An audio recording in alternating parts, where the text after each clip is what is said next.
Who here has heard of the Lancet Hillside Farms? Okay, has anybody been there before? Show of hands. Okay, so we make pretty good ice cream and chocolate milk, right? Right. And that's pretty much what we are known for. So I'm here today just to kind of give a little bit of an overview of why we are so much more. The dairy's important, that's very important, but we're so much more than a dairy farm. And to do that, I want to talk to you about the brief history of the farm. It's important because it goes right into why I want to talk about Facebook and why you can make budget, why you can raise millions of dollars, which we've done over the last 10 years with no marketing budget. And I'm not kidding, there's no marketing budget for where I work at the Lancet Hillside Farms. So I want to give you a brief history. Now, when you come to the farm, pretty much you hang out at the dairy store, okay? You walk around, you go to the barns, maybe you kind of go to our education center. But if you look on the screen, that's the Lancet Hillside Farms. We are 412 acres. So when you are going around, I mean, you see the little area where the dairy store is, that's pretty much where people go. But there's trails and paths. We have this incredible cottage that's 36 rooms. There's a lot going on at the Lancet Hillside Farms. So the land is important to us. Now, what we did is, in 2005, a nonprofit was formed, and it's called the Lancet Hillside Farms. We entered into a lease purchase agreement because this farm was owned by the Cunningham family since 1881, so it's been in their possession for generations. Here was the deal. The lease purchase agreement gave us 5 years to raise fair market value, or $4.2 million. Every year that we did not make that $4.2 million, the price increased. So you could start to do the math what we were up against. So why are we crazy enough to do this? And why were we crazy enough to launch in and still stick with this program? Our board chairman and founder, Dr. Doug Ayers, a local veterinarian, phenomenal man, wanted to form an educational farm that would teach a more sustainable way of life, that would halt further development of the farm. If anybody's familiar with Woodridge 1 and Woodridge 2, that used to be where I played as a little girl. So that pasture is gone. There were several hundred acres of that pasture. They're just gone now. And obviously, we're going to preserve the land. So when we talk sustainability, sustainability basically means that those born 200 years from now will have the same access to to the same resources or better resources and opportunities that we have today. But that goes beyond land. You know, sustainability to us at this farm is land, it's family, it's health, it's nutrition, it's commerce, it's spirituality.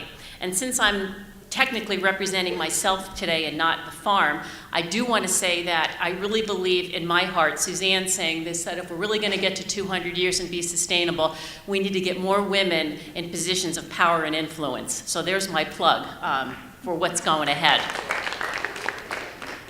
All right, so going back, there was a condition. We had to raise the money by 2010 or everything would revert back to the family. So not only did we have to raise $4.2 million, not only would the price go up every year, if we didn't crack that nut, all the buildings that we repaired, everything that we did, this building that, you know, this phenomenal educational farm that we built was going to revert back to the family. And there's no way we were going to let that happen. There was too much at stake.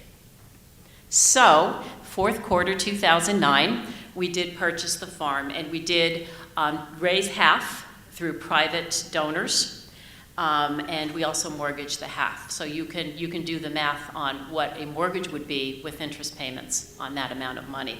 But wait, there's more. We also inherited a $900,000 operating deficit. So that's what we were up against. Okay, so this kind of gives you the groundwork of when I say, what are we going to do about this? Well, okay, first of all, we had to stop the financial bleeding. We wanted to immediately kick in our mission, which was to reach and teach the sustainable way of life. We needed to raise realistic yet massive funds. And we had to do this while improving the physical plant, the physical structures, and there was no marketing or advertising budget. I had stationery, and we did have stamps. And we did have some great partnerships with some professionals in the area who were godsends. So what we needed to do was to promote the current products that we have. We're a great dairy, we're known for dairy, we're known for our ice cream, we have these phenomenal greenhouses. We also have a mercantile that came about in the last few years that sell locally produced treasures as well as American-made things. But also, we needed to raise funds because we have a lot of non-dairy animals that are used as part as our education programs. These are our co-educators. They're our four-legged co-educators. And they're not supported by any revenues that come in from dairy sales. So we had that aspect to deal with. And then we also had the education program itself. A primary responsibility I have is to develop educational programs with an emphasis on special needs kids, on vulnerable kids. And we're doing a phenomenal job with that, okay? But to do that, we've got to raise the money to implement those programs, okay? So we've got this churn. It's like driving down 81 at 65 miles an hour when there's no construction from PennDOT and you're tuning the motor at the same time. So all this is happening and all of this is coming together, and this is the charge that a handful of staff had. So I needed to be creative. We needed to find something that was far-reaching, targeted, and free, which we did. Enter Facebook. Okay, so we started off with Facebook in 2009. Had some likes, and it was nice, but they were basically passive, and I'm going to give you some snapshots of some of our older Facebook pages. But the whole idea that I want, if there's one takeaway that you can get from my presentation today, that would be differentiation through personalization. And what I mean by that is you don't have one set demographic. You have to learn to know your audience is plural. You've got to learn what makes them tick, because not everybody is going to want the same thing, whether they go to your blog or whether they go to purchase your product, like with Danielle, going for different types of scents. You've got to know how to react and respond and serve those individuals. So 700 passive people, they weren't doing our likes, they weren't commenting, they weren't really doing anything. Now today, as of yesterday, when I updated this presentation, we're about at 13,886 people who are following, who are liking. But what's cool here is I'm not big on numbers as far as the quantity, because I know you've got to have the quality. So when I say we have engaged, that means at any time I can have up to 11,000 individuals either liking or sharing or commenting or complaining or whatever, but we've got a momentum going. All right, and again, this is key to drive business, it's key to drive donors, it's key to thank our donors. I use Facebook for so many aspects. It's really the lifeline of my marketing and fundraising tools. So I think you can see that pretty well. Again, these are screenshots, and you can just see 13,863, what it's all about, our Facebook page. What is really cool and what I like is that we do have organic posts. I like the fact that it's the interest of the people who are following us. They're there because they want to be. And yeah, I plan on someday doing advertising on Facebook and in various mediums. But for right now, I am so happy and feel so blessed for every like that we get because they want to be there. Now, when we started off a few years ago with this whole Facebook, it was trial and error. We thought, okay, we are like this really smart group of people, and our board is headed here, and our board founder is a Harvard guy, and he was a researcher, and our executive director is a former DNA scientist, and all this kind of stuff.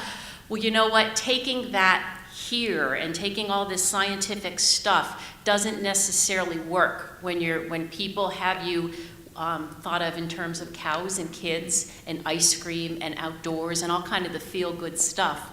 So we learned very quickly that posts mattered, that we could get a reaction. Now here we had this great project. Leadership Wilkes-Barre came in. They worked on what they called the museum. It was part of their project. And they were working with items in this museum that came from the early 1800s. And they worked for months, and it was phenomenal. And when they opened it up, Lisa Baker was there, and Karen Bovack was there, and the press was there, and it was great. And it got a handful of likes when we posted it on our Facebook page. Okay? And it just shows that what we're psyched about, it doesn't necessarily mean everybody else is going to be psyched about. And it's the same thing about posting things that had to do with getting guests in, educational guests who were coming in, guest speakers, etc. It just wasn't cutting it. However, I started posting pictures of cows. And our very handsome board chair, who everybody just loves, Dr. Ayers, because he's phenomenal and he saves all these animals and he has a great following. So then I started to think, yeah, all right, it's the animals. We can draw this in. But we had to be careful because we don't want to be just known as this dairy farm. We have a much, much bigger scope that we have to crack here. But I knew it was the cows and it was Doug Ayers that were really going to start this thing to crank a little bit. Another thing that I learned very quickly is whenever there was anything in the newspaper, and I would get my Google alerts, anything in the newspapers at all about the lands at Hillside Farms, or anything on WNEP or Fox or WBRE, bam, I would take that link and I would thank them and thank them and thank them. Because not only was it showing the media that, yes, we noticed and we cared, but it was driving traffic to their websites. And they, of course, want to drive as much traffic as they can to their websites because that, of course, helps with their advertising as well. What I noticed also was we could start to advertise our events, our fall festivals, our dinners, our fundraising events, and that worked as well. So what I started to see a pattern here is I could ask a question and we were getting responses. I would say, what do you want to see at Fall Fest? Did you have a good time at the dinner? And people were starting to respond. So it goes to building that relationship. But then again, just for the heck of it, I threw in this event that we had at our historic cottage, which included chamber members, and again, total dud. And it's nothing against the chamber, that's not it, but it's not what our audience wants to see in masses. They're not going to click and like and share it. It's just not going to happen. As many times as I force, it wasn't going to happen. I need to listen to what the demographics are looking for. So then I decided to grab my GoPro and take a really cute picture of a cow peeking under another cow and use the caption, "Psst," down here. And then again, I started to see a trend where people like, oh my God, this is so cool, this is so cool. They were liking it, they were commenting it, they were sharing. And again, I always try to have a picture of the girls, our dairy herd, because it does get the traffic. We also garner input from our customers, from our fans. We were designing a green parking lot. What do you think about this? What's the good, bad, and the ugly? And they responded. We want to show that they have value and that their input matters to us as a company. That helped build numbers. But then again, I pulled out the rock star, and there's several of these. This is Otis. Otis is our rock star pig. He's at the farm, and if you look in the corner, that little video, once in a while I will throw a video on our page, and it got over 6,800 views. It was a pig eating a pumpkin. But you know what? That tells me that there's a connection. That maybe people out there were missing something. Maybe they don't get to see farms. Maybe they don't get to be outside in nature like they used to. Maybe there's something there that we can start to fulfill that they're homesick for. Then we started to post when our cows died. Literally, when we have a cow that passes, and they usually live on farm 12 years, sometimes a little bit longer, 15 years. We keep them as long as possible. We don't burn them out. But we let people know because people come in and they see the cows, they visit. We have an open barn policy. And the whole idea, again, is to get relationships. So this time, when this sweet girl died, Big Bird, we let people know. We let them know, and they respond, and they send prayers, they send their condolences, they send their wishes, they share stories.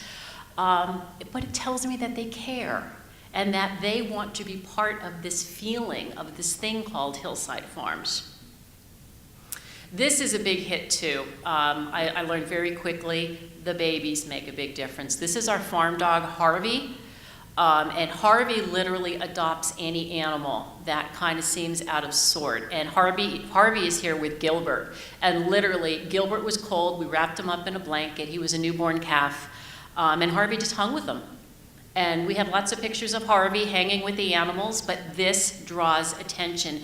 And it shows that we're a different type of farm as well, that we do things differently, that we do have a very high respect and reverence for not only the land, but the animals, the customers, the kids, anybody who walks on our property. But then we had some fun building numbers, and at this point I was still in the numbers stage. So we had our elf on the shelf, and the elf was everywhere on the farm. It was the highest ranking fun campaign that we did for 2013. He was making s'mores, he was having tea with the chickens, he was feeding the cows, but people started to look for this. And then when I would post, I would space the posts out, they'd be like, where's Elf? Where's Elf? And like, grown-ups were writing to me saying, where's Elf? Okay? So it was something that they could enjoy, and it was a great way to have the kids kind of get used to the farm and the farm's Facebook page. I'm very visual. I'm a visual learner. If you want to get me, send me some nice pictures. And basically, that just kind of gives you a snapshot of some of the cool pictures that I post and that we try to get up as often as possible. You can have great words, but I just think good photos really draw you in. And it certainly works for the farm. Volunteers, we highlight volunteers whenever possible because we have a staff of maybe 8 full-time people. The rest are part-time, and then the remainder are volunteers, and we literally could not do many of the repairs around the building without the volunteers. They always deserve kudos, as well as our special needs students. For instance, Graham Academy is a terrific school in Kingston, and they come to the farm for experiential learning, and it's just remarkable to see what these students who have autism and Downs and some behavioral challenges, some developmental challenges, what they can do on the farm. So we take this to not only show our Facebook community, but to also show the parents and to show other students just what you can do when you've got a team behind you and you've got people cheering you on. Then we go back to what are we going to do and drive some numbers up? Well, of course, you get a cow and you have our farmer, Randy, bottle feeding the cow. And this actually I put up in response because this was during a very awful cold spell last week that lasted, last year that lasted like 6 weeks. It was brutal. We were all affected by it.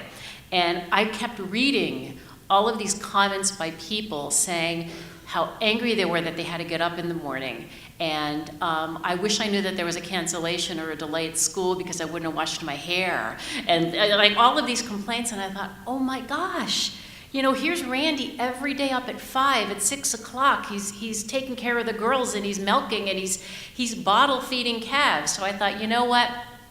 Here's a little zing for you.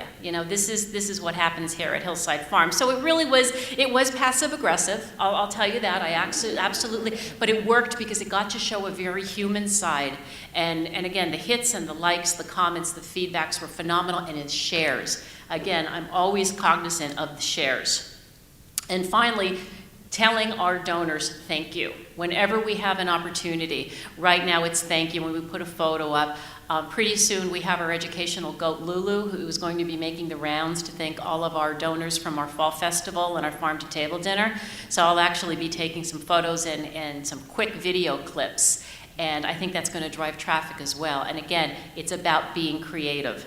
Be as creative as you can, but remember, while we're going into the insights now, you have to know your audience. And you all know this, whether you're blogging, whether you're on Twitter, Instagram, you kind of see who's following you and you can adapt accordingly. But I want to know, for instance, when is peak time? So I constantly look at the analytics. I want to know, for instance, I've got to sell tickets fast. Well, selling tickets online, and saying go to our website and buy tickets isn't going to do a lot at 6 a.m. So that's why you've got to know when is your peak time online. And that's easy to do. And if you're on Facebook, man, you can get everything you need to know. Okay? The ages. And when I talk about being a mom, even though my kid's 22 years old now, I still remember schlepping him around, going to the dairy store when he was little, what my schedule is like. So again, you've got to be cognizant of the ages and what those individual needs, women's needs, men's needs, and how to get them to participate, how to get them to react. I'm also very interested in how many of this demographic reacted. What did they like? What didn't they like? So always look and see who's giving you the reaction. I don't care too much about where people are located You know, I know that people overseas aren't necessarily going to come over and buy milk or send me a check for our education program, but they do write to us, and they like to share. Farmers love to write to us, especially from Ireland, and tell us what they're doing and how their sustainable practices are very similar to what we're doing. So it's a really cool relationship, and you never know where that's going to go. And again, you can see from the graph here what is getting the feedback. Take a look and see what are people clicking on, because it's going to everybody's news feed, so that's great. No, I want you to stop. So I want you to read what I wrote, but take it a step further. I want you to click on the photo. I want you to click on the photo and like what I did, so I want you to like it, and then I want you to tell me why you liked it or why you didn't like it, but then I want you to tell your friends. So it's a multi-step process, and you can learn through these graphs what's doing it for your audience. And just to show you here, yeah, it's really cool to say my total reach at one time was 40,000 and we didn't pay for one, but 40,000 does not necessarily mean 40,000 people were engaged at the same time, but it's just something really cool to say, as well as these spikes. Again, it's the news feed, it's where you're going. I want to see a reaction, which brings me to this slide. Actually, this is the one that I want to talk about, the one on the bottom.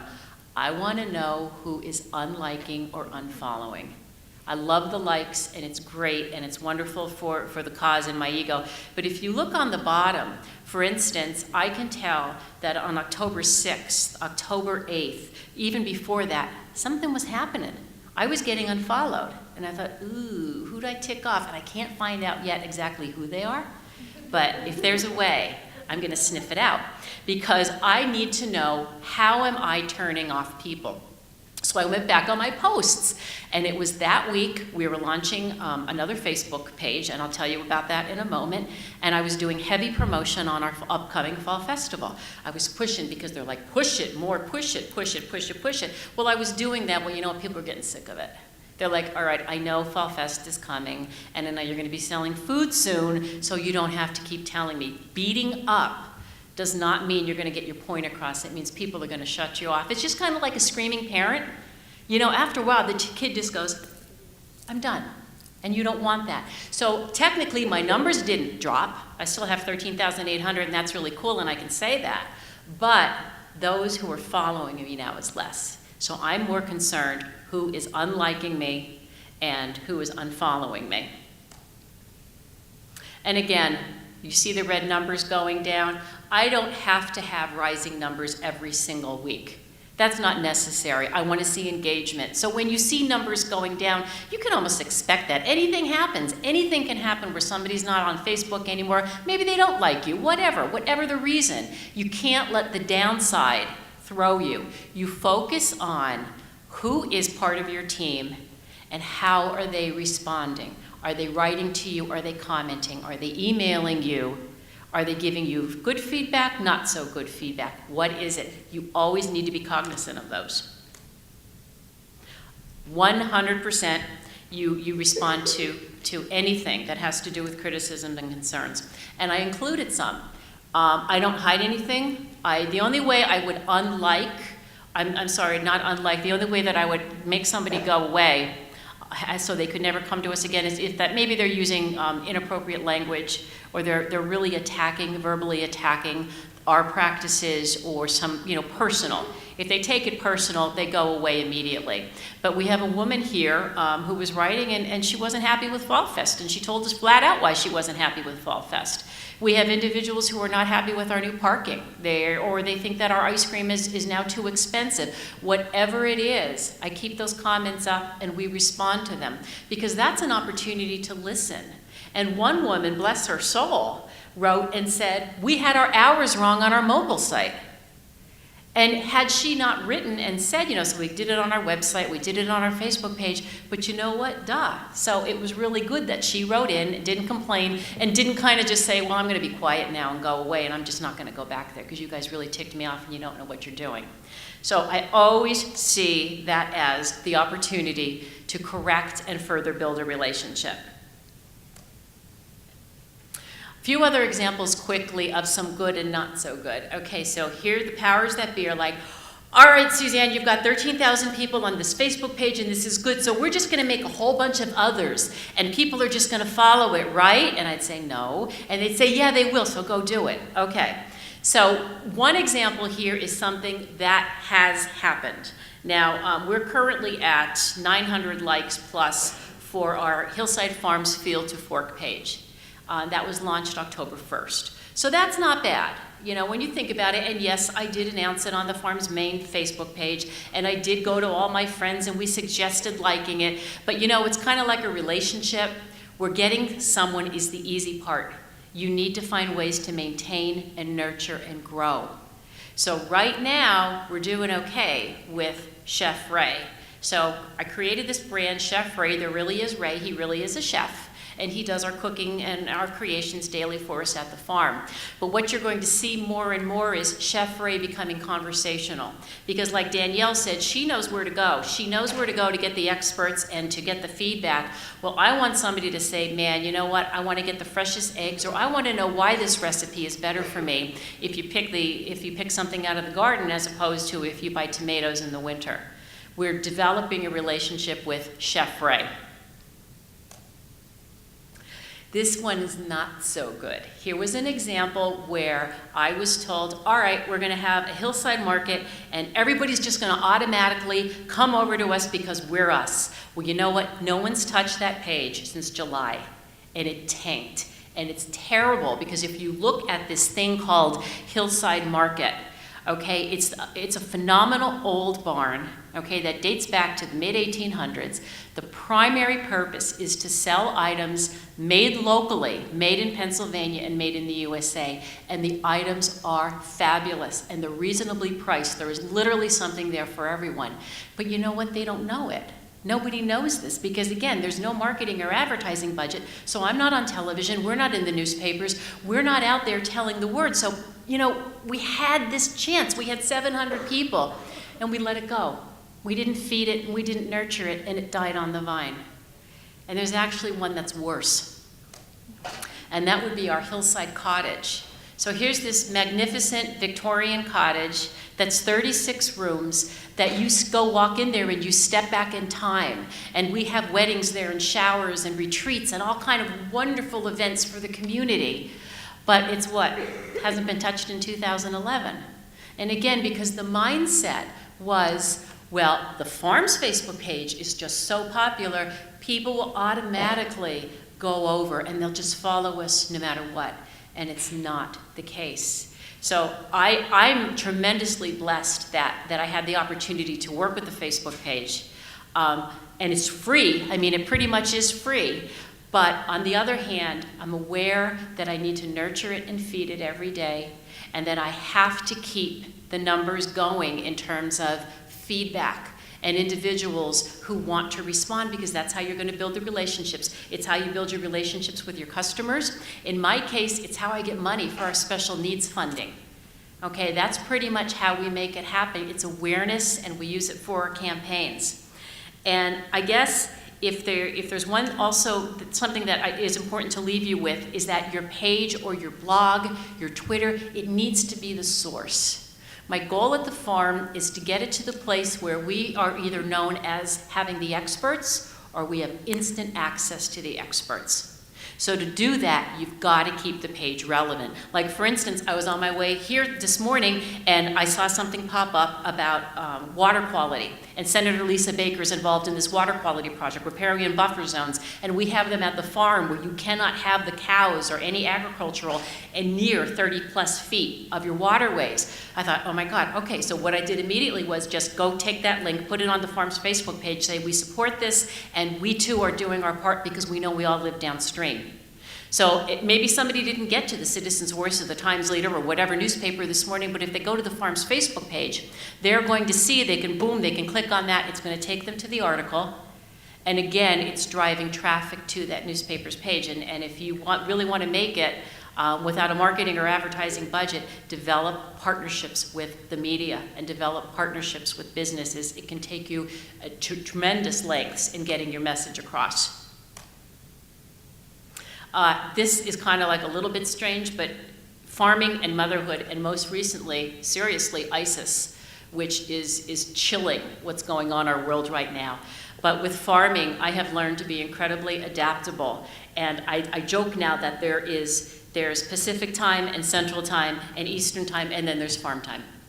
Because what happens with farm time is we don't really measure our days by a clock. Most often we measure it by progress. So sometimes the days we're lucky, they end at 3, and other times they end at 9:30, 10 o'clock in the evening.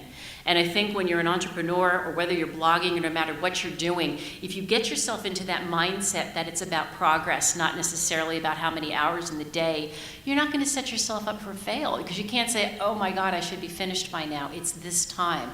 No, you have to grow it and you nurture it. If there's anything else that you want to do as far as Facebook, as far as Twitter, especially blogging, again, is you are the expert. But you need to understand, and of course understand, that you're the expert for many different avenues, depending on how big of the demographic you're going to want to serve.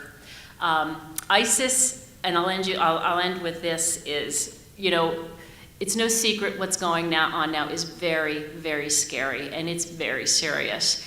And I always thought I kind of had it under control as far as my feelings and my emotions. And then it was about maybe 4.5 weeks ago, the New York Times, the Sunday New York Times, had an article about the ISIS marketing strategy.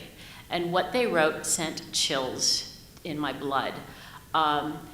These guys are genius when it comes to marketing, because they know their market, and they target on Facebook and Twitter and using all of their social media outlets according to the area they want to hit. And the example that they gave is if they're going perhaps in Iran, in Iraq, those messages are radical, okay? Because that's what they would expect. But the message that they send to us here in North America was, you know what, people? You have your big homes, and you have your cars, and you have your fancy lifestyle, but you're empty inside, and you're aching inside, and you want to make a difference. It's almost like they're following the psychology of what they're reading here about who we are here as a whole. They're honing in on our weak spots. So when I talk about ISIS, I'm not doing it to be complimentary of them, but it is something that they have honed as far as reaching out and knowing their demographics and knowing exactly how they want to get, who they want to get, and how they want to recruit. So that's pretty much my presentation. If you have any questions, I'd love to have your questions. You can certainly contact me on my personal LLC, that's kellygreenllc.com, or hillsidefarms.org. You can get me. I'm usually there most of the time. The farm is the Lands at Hillside Farms on Facebook. And also, I would be happy to friend anyone who's interested in my personal Facebook page. It pretty much has everything to do with the farm and the environment and good stuff like that. So, are there any questions? Wow, I covered everything. That's awesome. That's really good. All right, thanks so much for your time. Thank you.